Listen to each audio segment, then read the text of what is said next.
ఉత్తరాఖండ్ అల్లర్లతో అట్టుడుకుతుంది. అక్రమ నిర్మాణాల కూల్చివేత అక్కడ చిచ్చురేపింది. ఓవైపున ప్రభుత్వం అల్లర్లను అడ్డుకునేందుకు ప్రయత్నిస్తుంటే మరోవైపున కొందరు మత బోధకులు మాత్రం అరాచకాన్ని అధికం చేస్తున్నారు. ఈ నేపథ్యంలో ఇవాల్టి బిగ్ స్టోరీ.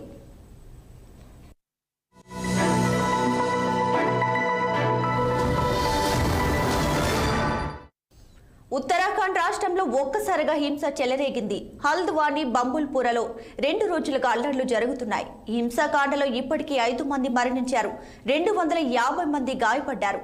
బంబుల్పురలోని ఓ అక్రమ కట్టడాన్ని బుల్డోజర్తో కూలుస్తుండగా స్థానికులు అడ్డుకున్నారు.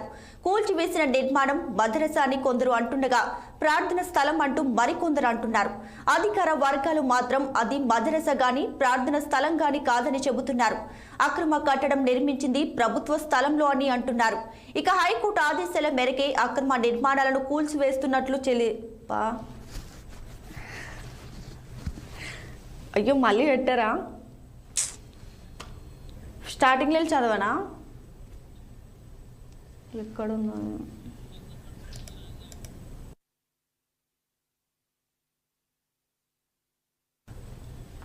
ఉత్తరాఖండ్ రాష్ట్రంలో ఒక్కసారిగా హింస చెలరేగింది. హల్ద్వానీ బంబుల్పురలో 2 రోజులుగా అల్లర్లు జరుగుతున్నాయి. ఈ హింసాకాండలో ఇప్పటికే 5 మంది మరణించారు, 250 మంది గాయపడ్డారు. బంబుల్పురలోని ఓ అక్రమ కట్టడాన్ని బుల్డోజర్తో కూలుస్తుండగా స్థానికులు అడ్డుకున్నారు.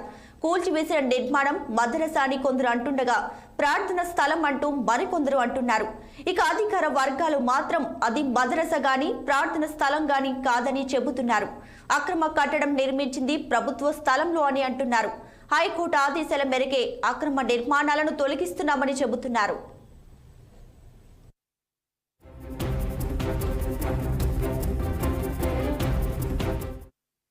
అయితే అక్రమ నిర్మాణాల కూల్చివేత అనేది ఎక్కడైనా జరిగేదే. కొన్ని సందర్భాల్లో స్థానికులు అడ్డుకునేందుకు ప్రయత్నించడం కూడా సహజమే.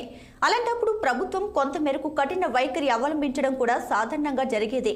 ఉత్తరాఖండ్ విషయంలో మాత్రం ఇలా అడ్డుకోవడం తీవ్ర స్థాయిలో జరిగింది, హింసాత్మకంగా మారింది. ఓ వర్గానికి చెందిన వాళ్ళు రాళ్లు రువ్వి దాడులు చేశారు. ఈ ఘటనలో పలువురు గాయపడ్డారు. నిప్పు పెట్టిన ఘటనలో పలు వాహనాలు దగ్ధమయ్యాయి. అల్లరిముఖ స్థానిక పోలీస్ స్టేషన్ కు సైతం నిప్పు పెట్టింది.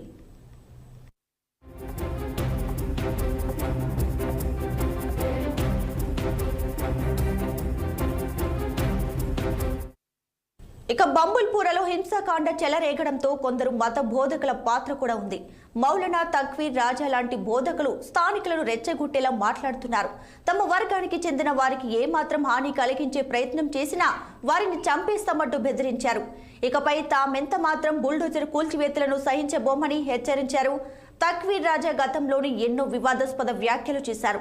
దేశంలో అంతర్యుద్ధం వస్తుందని ఫిబ్రవరి 3న ఆయన హెచ్చరించారు. బీజేపీ నేత అద్వానీకి భారతరత్న పురస్కారం ప్రకటించిన సందర్భంలో ఆయన ఈ హెచ్చరికలు చేశారు. అంతేకాదు తాజాగా మధుర అంశంపై జైల్ భరో కార్యక్రమానికి కూడా పిలుపునిచ్చారు.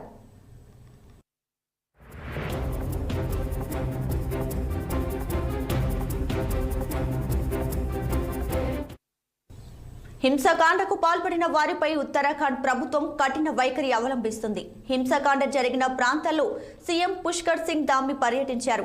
హింసను అణచివేసేందుకు గాను కనిపిస్తే కాల్చివేతకు ఆదేశాలు కూడా జారీ చేశారు. అంతేకాదు దాడులకు పాల్పడిన వారు తగిన ప్రతిఫలాన్ని పొందుతారంటూ కూడా హెచ్చరించారు. ఆయన హెచ్చరికలు చూస్తుంటే త్వరలోనే అక్కడ మరిన్ని బుల్డోజర్ చర్యలు ఉంటాయని అనిపిస్తుంది. హింసాకాండను ఉక్కుపాదంతో అణచివేయాల్సిందిగా సీఎం ఆదేశించారు.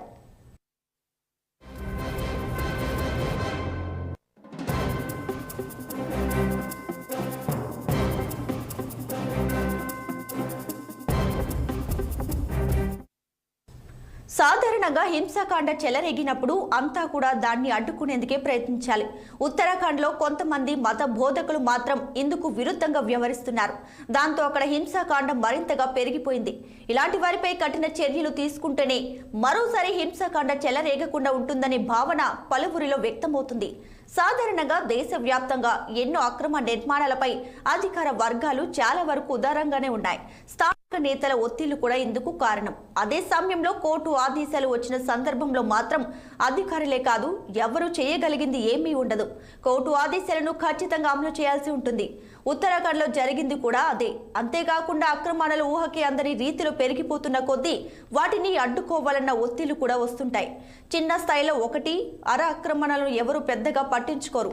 సమాజానికి ఇబ్బంది కలిగే రీతిలో అవి పెరిగిపోతే మాత్రం అధికారులు చర్యలు తీసుకోక తప్పదు. అలాంటి సందర్భాల్లో హింసాకాండకు పాల్పడితే ప్రభుత్వాల వద్ద బుల్డోజర్ పద్ధతులు ఎప్పటికీ ఉంటాయి. వాటిని ఉపయోగించాల్సిన అవసరం వస్తుంది. ఉత్తరాఖండ్లో ఇప్పుడు జరిగింది కూడా అదే.